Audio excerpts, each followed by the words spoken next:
This is 87.6 River FM, and for our regular Hawkesbury City Council local government update, we are joined by the Mayor of Hawkesbury, Sarah McMahon. Sarah, thanks so much for joining us today. No worries, Nathan. Thanks for having me. Yeah, so you've got some exciting news for us. So the New South Wales Premier visited the Hawkesbury. He did. He visited on Sunday, and I only had very short notice of his visit. I got told on Saturday that he was coming, so we sort of scrambled a little bit, but we were very excited that he had finally, after about 14 months of asking him to meet with me, he came to the Hawkesbury, and I arranged for the Deputy Mayor to be there also, and also Council's General Manager and Director of Infrastructure. And the Premier brought with him two ministers, so he had the Minister Dibb and Minister John Graham, who's the Minister for Roads. We had the CEO of the New South Wales Reconstruction Authority. So we had some big heavy hitters in the room, and the whole point was to talk about floods and flood mitigation. Finally met me. He realised I wasn't such a bad person after all.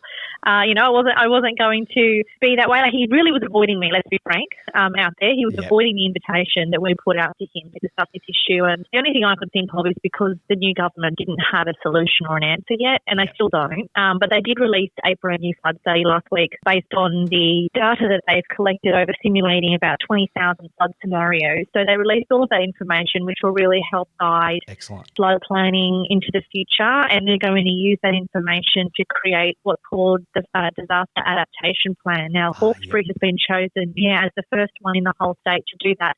The unfortunate thing about that is it's a good 12 months away. So in the meantime, our community is sort of left with no answers while we're in this wet cycle. And every time we get a prediction of a significant weather event, we'll obviously go a little bit anxious and into panic. But this is it, isn't it? Even it was raining the other night, and I thought, is this another flood? Exactly. It's exactly what happens. Yeah, and my phone starts going crazy with people on the floodplain who get really worried about it, and that's rightly so. We know exactly what's going to happen now that we've been through these 8 floods. But we do need the New South Wales government to step up and deliver some sort of mitigation option to lessen the risk to lives and livelihoods. That is really important. They haven't got those answers yet, but, I give credit where credit's due. Mr Minns finally came and sat beside me for about 45 minutes, and we discussed floods. And now that he's put a face to the name and realised that here at Hawkesbury City Council we don't want to cause any problems, we just want solutions. I think that was a good step forward. It really takes all levels of government to be engaged to get an outcome. It really does, because the federal government is the government with the money, so they fund the projects. The state government does have a little bit of a say in funding, but their main job in these really big infrastructure projects is to build it and deliver it. And then, of course, the local council has a really critical role in that as well. We also, in a lot of projects, build it just as the smaller scale ones, not the bigger ones.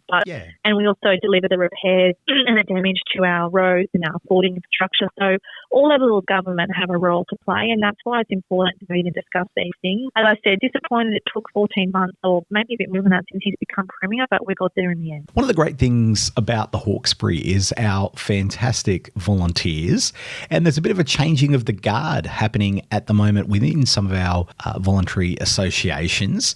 Can you tell us more? That's right. It's Rotary and Lions Club changeover season. So for anyone who doesn't know what that means, basically at the end of the financial year, the old board resigns and the new board come in. Now, these are our service clubs, Lions and Rotary, our volunteers who do a lot of good work in the community. So tonight I've got the first changeover dinner. That's for Windsor Rotary Club. So we will see the old board go out and the new one come in, and the big prestigious thing about that is the president, who's outgoing and who's the incoming president. So that's always an exciting part of the evening. And then next week I'll have Richmond Rotary on Monday night, Currajong North Richmond Rotary on Tuesday night, and this Sunday is the Richmond Lions Club. So within a week we'll have 4 changeovers. These are the good things to go to as the mayor of any community. You get to thank the volunteers who selflessly really give up their time, because if you had to quantify or put a dollar value on what our volunteers do in the community, it would just be astronomical. So the least I can do is go along and thank the volunteers who do so many projects. They raise funds for those in need. They raise money to upgrade some of our parks. They donate a lot of money to local, state and international projects. So these are remarkable people, and they deserve to be thanked. They are. No, definitely.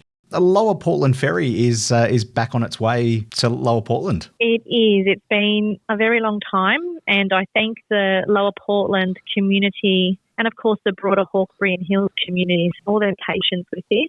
It certainly did take longer than anticipated, and people need to appreciate and understand there were 2 floods that we had while the ferry was out of action there, which meant that it couldn't be towed back safely. There's also been really high swells because it gets taken out of the river and repaired elsewhere. So that's both come back through the ocean. So there's been really high swells, near the mouth of the river. Yep. So there's been really high swells where that's been, also I'm told, I'm certainly no water expert in that regard or ferry expert, but that's what we're told. The swells were high and they couldn't safely tow it. But a windy little opportunity has opened today and that ferry is on its way back. I think there'll be a couple of days ahead where they just have to put in some checks and balances, but fingers crossed that will be up and running as soon as it can. That's excellent. And those ferries, they're so critical, aren't they? Yeah, absolutely. They're critical. And, we've been advocating for a very long time to the state government to take over the Lower Portland Ferry. We were one of the last councils in the state to have the responsibility of running a ferry. Sackville Ferry, the other local one, and Wiseman's Ferry are both run by the state government. So we've been advocating for a very long time for them to take over this ferry as they rightly should. And we are very proud that through advocacy of the elected body and also our staff and their good relationships they have with People in Transport in New South Wales, that was actually agreed upon this year. So they take over carriage of that service. I think it's in September. So that then becomes a state asset and ratepayer funds don't need to go towards the running of that ferry anymore. So that's been a big win for us as well this year. Oh, wonderful. I'm sure residents of Lower Portland will be happy to hear that the ferry is now back in service. Lastly, in our chat today, Sarah, the Windsor Livability Project has just been launched or is just about to be launched. Well, it started yesterday, so it's very exciting. There's 3 stages to this last part of the Livability Project in Windsor. There's 3 stages holistically as well. So the first part was work done on South Windsor. The second part was the main street of Richmond. And the third part is Windsor, which is then broken into 3 stages. So stage 1, 1A and stage 2. Stage 1 began yesterday, so that's from the Windsor train station up towards the start of the mall. There'll be a series of works going on, including tree planting and repaving.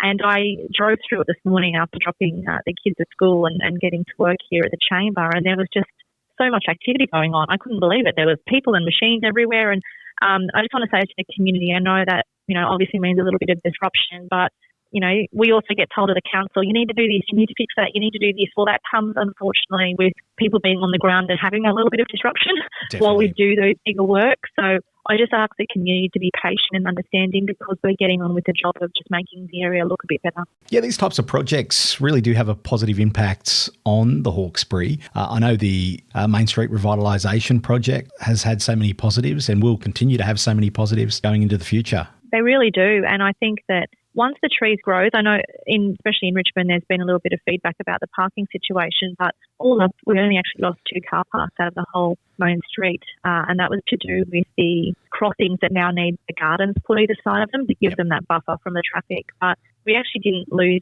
car parking. I hope that's not the case in Windsor. I haven't got the numbers there, but I do want people to maybe just have a little bit of vision and realise in 5, 10, 20 years when these trees grow and mature, definitely how beautiful that will be walking down the main street, because you see it in those regional country towns in New South Wales. Definitely, yeah. Yeah, where they don't have shopping centres. It's still the main street is where you go to your shops and the trees are old and mature and it's just beautiful to walk along there. So let's have some vision and see what happens in a couple of decades' time. I think it'll be beautiful. Oh, looking forward to that. It's going to be beautiful.